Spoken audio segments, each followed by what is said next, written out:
தமிழகத்தில் வன்மத்தோடு நடக்கும் திமுக ஆட்சியை நின்று கேள்வி கேட்கும் திறமை நம்மிடம் இருக்க வேண்டும் என கட்சியினருக்கு மத்திய நிதியமைச்சர் நிர்மலா சீதாராமன் அறிவுரை கூறினார்.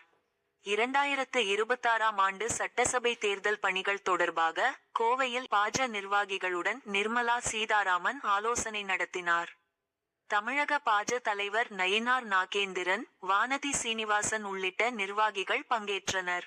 பின்னர் முதலிபாளையத்தில் நடந்த நிகழ்ச்சியில் நிர்மலா சீதாராமன் பேசியதாவது: தமிழகத்தில் எப்பொழுதும் சொல்லக்கூடியது, எங்களுக்கு வரவேண்டிய நிதி வரவில்லை. எல்லா பணமும் வட மாநிலங்களுக்கு போய்விடுகிறது. 20 ரூபாய் வரி கட்டினால் அதில் எங்களுக்கு ரூபாய் 2 கூட திருப்பி கைக்கு வருவதில்லை என்பதுதான். திமுக பல வருடங்களாக ஆளுமையில் இருந்த கட்சி. கோவைதான் முக்கியமான தமிழகத்திற்கு அதிக நிதி கொடுக்கிறது. கோவைக்காரர்கள் எல்லோரும் எழுந்து நின்று, நாங்கள் தான் நிறைய பணம் கொடுக்கிறோம், எங்களுக்கே எல்லா பணமும் வருகிறதா இல்லையா, நாங்கள் கட்டும் வரியில் எங்களுக்கு எவ்வளவு பணம் திருப்பி வருகிறது என்று கேட்டால் நம்ம அரியலூர் என்னவாகும், ராமநாதபுரம் என்னவாகும்? நாம் எல்லோரும் நின்று திமுகவிடம் கேள்வி கேட்க வேண்டும். பிரதமர் மோடி யாருக்கும் குறை வைக்காமல் ஆட்சி நடத்தி கொண்டு இருக்கிறார். இங்கு வன்மத்தோடு நடக்கும் திமுக ஆட்சியை நின்று கேள்வி கேட்கும் திறமை நம்மிடம் இருக்க வேண்டும். 4 விஷயத்தை படிக்க வேண்டும். கல்வி திட்டம் நாடு முழுவதும் எல்லோரும் ஏற்றுக்கொண்டு நன்றாக பண்ணி கொண்டு இருக்கிறார்கள்.